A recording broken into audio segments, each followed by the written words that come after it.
I can't believe that we're talking in muted tones. We're walking on eggshells about putting together a convention to rein in the federal government. Because we shouldn't even be in this building if we don't understand where we are right now. The reason this provision is in the Constitution because Thomas Jefferson knew exactly what was going to happen with the federal government. He spoke on it repeatedly, that once the federal government was formed, it would have an organic growth all its own and would grow out of control and consume literally everything. And that's exactly what it's doing. It's the debate we've been having on the budget now for the last 2 months. Our growth in our budget to keep up with the federal spending is the largest amount of money we have to come up with every year. It grows faster than everything else in the budget every year. It's taking money on an annual basis away from public safety in the state of Missouri, public education in the state of Missouri, roads in the state of Missouri, and everything else. Because when we keep up with that, we actually have to have the money. The federal government doesn't have the money because they have the machine that prints the money. They're $18 trillion in debt. Every child born in the United States now owes over $50,000 the minute they're born. Every school kid that comes in here and sits in this gallery in the 3rd grade, the 4th grade, they owe over $50,000. And we're going to sit around and allow that to happen? We think that's okay? And what do we get for it? Are we all looking around and saying, wow, look at our place in the world right now? While we might be over 100% debt to GDP, which, by the way, the GDP is $16 trillion and the debt is $18 trillion. So we now owe more money than we make on an annual basis, which is unprecedented. There's no plan to pay it off. Do we look around and go, well, at least we have a great position in the world. At least we're stronger now and safer now than we've ever been? No. I don't think any of us would say that. We are weaker now than we have ever been. And there has never been a more important time than right now for states to step up and tell the federal government, you are going to stay within your limits on your spending. If we can't do that, we shouldn't even be here. This shouldn't be some apologetic argument. Well, you know, we're concerned about it.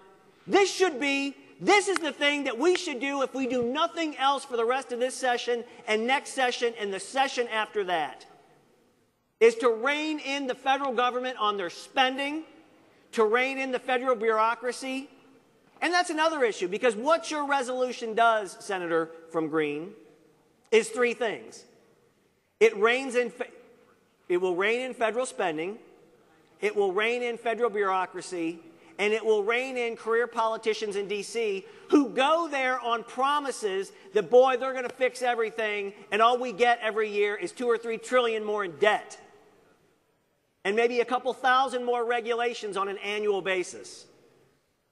Before the 1970s, the bureaucracy that is the federal government was a fraction of its size.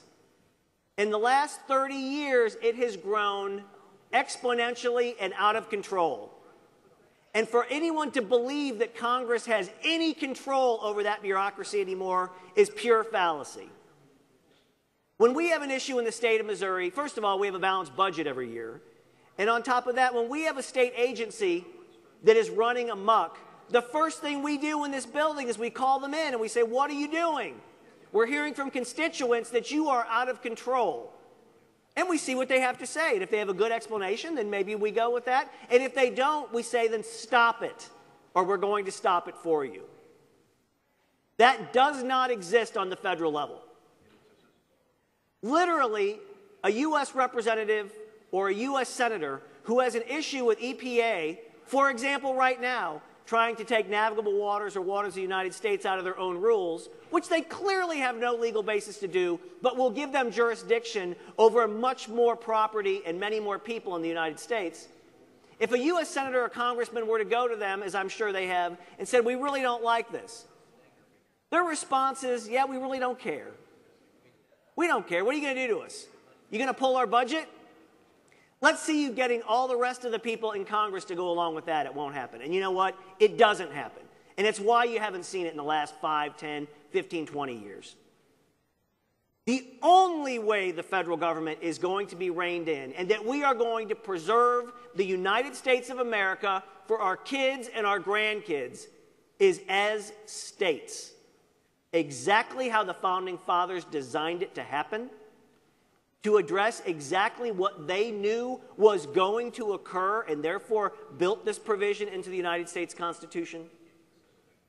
So for us, in any terms other than emphatic terms, to say it's not only an option, it's our obligation to do this, we would be not serving the people of the state of Missouri.